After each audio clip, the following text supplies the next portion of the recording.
शिव पार्वती महलों में क्यों नहीं रहते हैं? इसका कारण देखिए। एक बार माता पार्वती भगवान भोलेनाथ के साथ कैलाश पर्वत पर बैठी थी।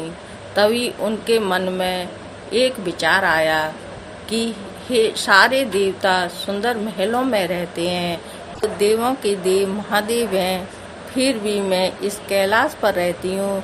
यहाँ न तो कोई महल है, न कोई आराम की वस्तु।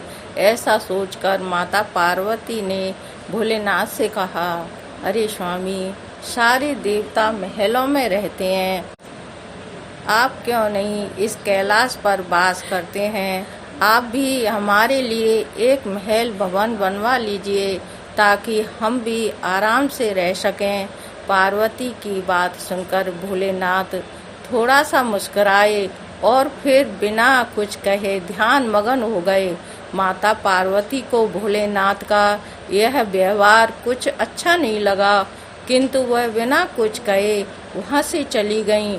जब महादेव अपने ध्यान से निकले तो माता ने फिर से भोलेनाथ से कहा, हे प्रभु, मेरा भी मन है कि मैं अन्य देवताओं की भांति महल में रहूं, आप भी मेरे लिए एक भवन बनवा दीजिए।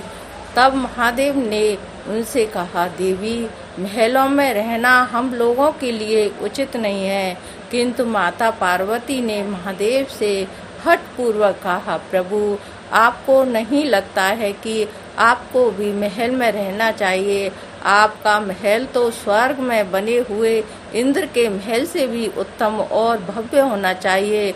अब तो हमें महल बना लेना ही चाहिए। महादेव ने माता पार्वती को बहुत समझाया।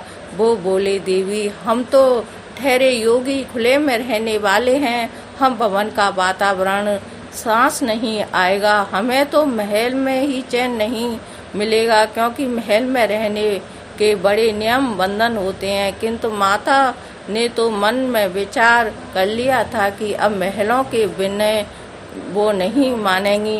हे महादेव, जब सारे देव महलों में रहते हैं तो फिर महादेव क्यों बर्फ की चट्टानों पर रहें? पार्वती के इस हट के आगे देवों के देव महादेव को भी झुकना पड़ा। जब उन्होंने इस कार्य के लिए स्वर्ग से विश्वकर्मा जी को बुलवाया और उन्हें ऐसा महल बनाने को कहा जो तीनों लोकों में किसी का भी न हो। इधर विश्वकर्मा जी महादेव के आदेश अनुसार भवन बनाने के लिए उपयुक्त स्थान की खोज में लग गए। स्थान की खोज करते हुए उन्हें एक ऐसा स्थान दिखा जो चारों ओर से पानी से घिरा हुआ था और बीच में 3 सुंदर पहाड़ थे। वे पहाड़ों पर तरह तरह के फूल और वनस्पति से ढके हुए थे।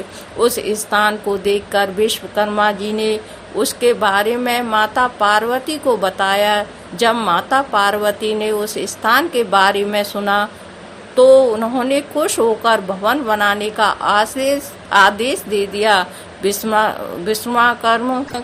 विश्वकर्मा जी ने भवन बनाने की शुरुआत की और अपनी विशिष्ट कला का परिचय देते हुए भवन के साथ साथ वहां एक सुंदर नगर का निर्माण भी कर दिया। वह नगर देखने में अति सुंदर था। विश्वकर्मा ने उस महल और नगर को सुंदर बनाने में अपना पूरा योगदान दिया। जब उस महल को माता पार्वती ने देखा तो उनको प्रसन्नता का ठिकाना न रहा। उन्होंने विश्वकर्मा को धन्यवाद देते हुए उनकी बहुत प्रशंसा की। विश्वकर्मा माता पार्वती और भोलेनाथ को प्रणाम करके अपने लोक को चले गए। घर बनाने का कार्य तो पूर्ण हो चुका था। अब माता ने महादेव से कहकर गृह प्रवेश का शुभ मुहूर्त निकलवाया। गृह प्रवेश के समय ऋषि विश्वा आचार्य दंत दिया गया था। तभी देवता भी उस समारोह में आए हुए थे। जिसने भी उस महल को देखा वही आश्चर्यचकित होकर उसकी प्रशंसा कर रहा था। वास्तव में वह भवन बनाई ही अद्भुत था।